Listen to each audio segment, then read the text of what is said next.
Ask me the hard-hitting questions. This week on 60 Minutes, we reported on the WNBA, and we interviewed Caitlin Clark. In a startling revelation that stunned the basketball community, Caitlin Clark finally spoke out about her new contract in Europe. All playing for the Indiana Fever, she's ushered in a new wave of WNBA fans. TV ratings and attendance have skyrocketed. Finds Clark from the logo.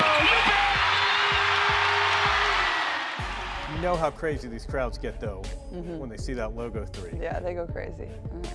Feels good to hit those?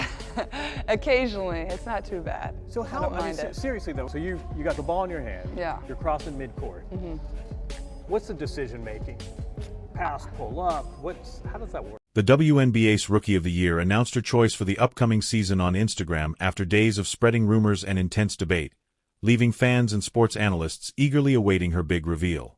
Caitlin Clark's social media pages were silent after the Indiana Fever's devastating playoff loss to the Connecticut Sun, leaving fans and analysts wondering if she would make a comeback, if her amazing rookie season was only the beginning, or if she would take her extraordinary talent somewhere else. That's an absolute dime. And then after that, usually somebody picks me up, but if not, you just gotta launch it and hope for the best, you know? Hope it goes in, let it fly. That's what people love. So you gotta give them what they want. Clark broke down the mechanics and biomechanics behind that signature shot. There we go. Okay. It's the same motion, basically, right? But you're just using more legs? Yeah, I mean, I'm like I'm not, people probably wouldn't consider me very big to play in the WNBA. Like, I'm not quite 6 foot, like, not the strongest. So I think just, you know, having good balance is definitely the most important thing. I think a lot of really good shooters would probably tell you the same thing. But yeah, using your legs, like, it can't be all upper body, it's gotta be your legs, so. A few days ago, the Indiana Fever star broke her silence by reflecting on her first season in an emotional Instagram post. The WNBA was rocked by her heartfelt remarks. The mystery grew every day. Caitlin Clark, last night, finished up one of the most remarkable years of basketball playing in quite some time. Because we could talk about her WNBA season, and we will, but her final season at Iowa was something to behold, and she went right from that into the WNBA season. I mean, right away. As soon as her college season ended, just days later, she was drafted by the Indiana Fever. And I just remember being at the Combine in early March. That was the talk of the town. In addition to what we were seeing out of the Pacers and the Combine being there, it's like Caitlin Clark's coming here, the Big Ten. Stay tuned as we examine the implications of Caitlin's injury for the WNBA and the Indiana Fever. Defenders on the handoff go with Caitlin Clark. That's why Aaliyah Boston can make that spin move and attack the basket. So the impact of Caitlin and Kelsey Mitchell on the floor opens things up. I miss doing women's sports with you. We don't get to do it as often as we used to. So here's the thing. Caitlin Clark is going to be fine. Yeah. Okay, there's 2 things that stand out to me. She just played this team, right? And so she understands the athleticism, the footwork, the speed of Dejanay Carrington, and she's just in her 4th WNBA game as a professional athlete. Even as a rookie, she's been guarded by the best players so far. She's still drawing double teams, and I thought Indiana did a better job of playing fast. I thought in her first few games, too much pounding the rock. This is not Iowa Part B varsity version. This is WNBA basketball. She's moving faster. Her teammates are doing a better job of finding her. She's getting looks off the move where she doesn't have to work as hard. And so it's only up from here. This was a great sign. Her most efficient night, turnovers were down. Let me just say this too, because we're talking about the Indiana Fever and we have the Pacers that are playing in the Eastern Conference Finals, right? A season that completely altered what it meant to be a rookie in the WNBA began with an Instagram post. It described a player that absolutely exceeded expectations and transformed basketball, leaving everyone in awe of her talent and accomplishment. ESPN are showing the game last night in which the Fever got swept by the Connecticut Sun last night. They showed a montage of her year. And they showed a montage of her year when she passed Pistol Pete Maravich. She owns the record for most points scored men's and women's Division I. And she set every record you possibly can set for Iowa, for women's basketball. In her message, Clark thanked everyone who helped her fulfill her childhood dream, saying, "I'm filled with gratitude as I reflect on the past year or my life. See you all in year 2. Additionally, Clark affirmed what many supporters and pundits had been anticipating since her team's playoff elimination, that she was staying put, which is what made her season so incredible. Well, I'm super excited to be here. I've never had to give an opening statement before, so this is a first for me in a large crowd. But like I said, I'm super happy to be here. Thank you to the Fever, the Pacers. This is a dream come true. Like, these are the moments you dream of. Obviously, Tamika Catchings is here. Like, that's pretty incredible. Somebody I grew up idolizing. Yes. But like I said, after I got drafted, like, I can't think of a better place for myself to start my career. A place that loves basketball, supports women's basketball, and an organization that really does things the right way, has championship pedigree. So I'm just very thankful that they have a belief in me. And obviously my parents are here today. My 2 brothers aren't here. My little brother had to go back to school. He actually missed his flight out of New York City after the draft. So I think he did it on purpose, but thankful for them, and, you know, couldn't be happier to be here. So thank all of you for coming, and I can't wait to get started. Caitlin Clark shattered an astounding 62 records in her rookie campaign, proving her legendary impact on the sport and establishing her status as a basketball powerhouse. She completely altered the game, but it wasn't just about breaking records. Caitlin, Greg Doyle, Indy Star. Real quick, let me do this. You like that? I like that you're here. I like that you're here. I do that at my family after every game, so. Okay, well, let's start doing it to me and we'll be able to get along just fine. So, question is, you didn't have to turn pro. I kind of thought you would no matter what, but how much did Indiana have the number 1 overall pick because of the things you've said and the driving distance to Iowa, just everything? I'm just wondering what role that might have played. Yeah, it definitely played a huge role, and I actually played at the exact same time as the draft lottery on the night it happened. I'm not sure exactly who we were playing, but I was hoping that Indiana got the first pick. It would have made my life a lot better. So when I saw that, I was pretty excited. And, you know, obviously that's not every single reason of, you know, why I wanted to leave. Let's look at the figure she shared, which left analysts and statisticians scrambling to describe it.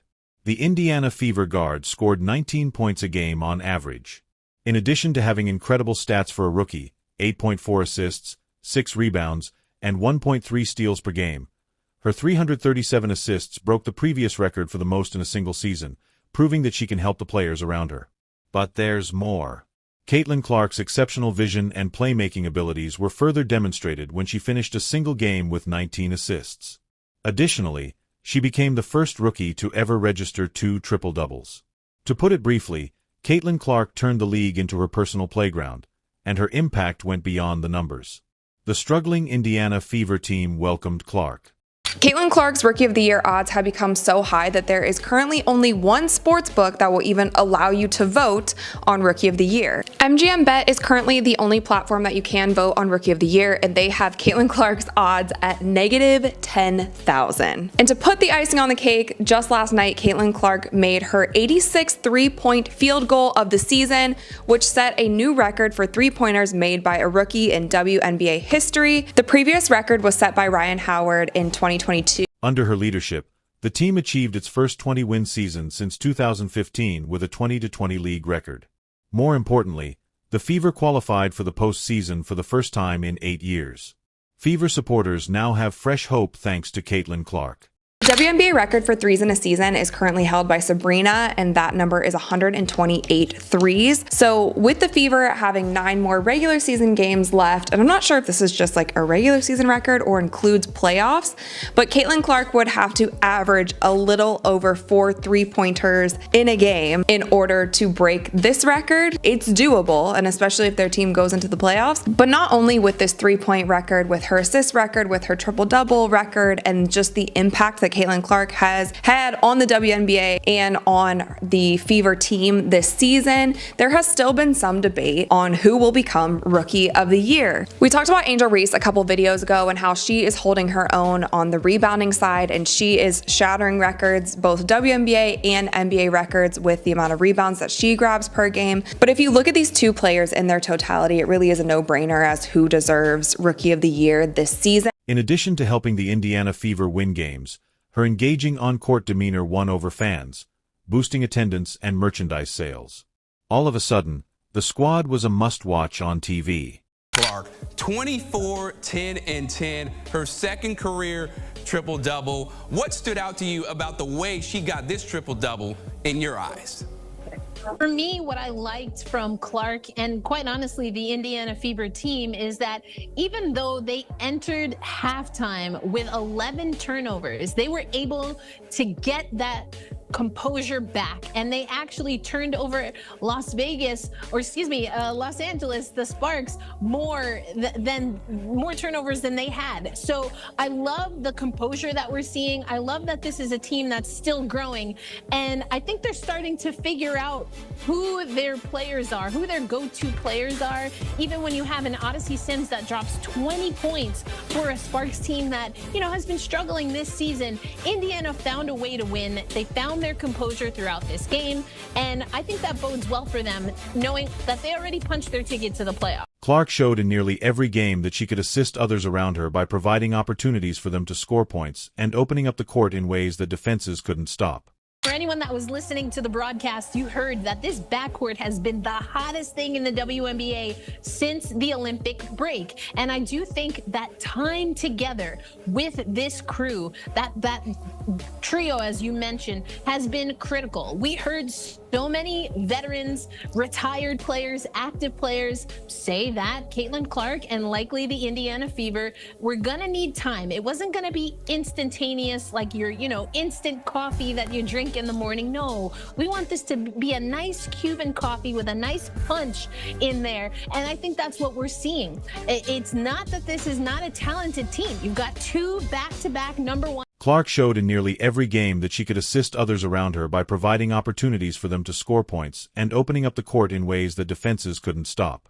When Ryan Rucco said, Caitlin Clark is possessed, I was like, yeah, that sounds about right. At times, she was unconscious. For me, watching that game, it's one of those games where you can't even be mad. Like, you can't even be mad at Caitlin Clark. You can't hate on her. You can't say anything negative about the way she performed. There's not one thing you could take away from that and be like, oh, she was this, or oh, she didn't do that. She checked every single box. That's why Kim Mulkey hugged her so aggressively at the end of the game, because it's like, dang, you did great. I can't stand it, but I love you for it. Like, Kim Mulkey even gave her an aggressive hug when the game is over. That's how you know it was real. You know how you dap somebody up just aggressively because you're like, yeah, that was great. I can't stand you for it, but I can't say anything bad about it. She was poised. She was under control.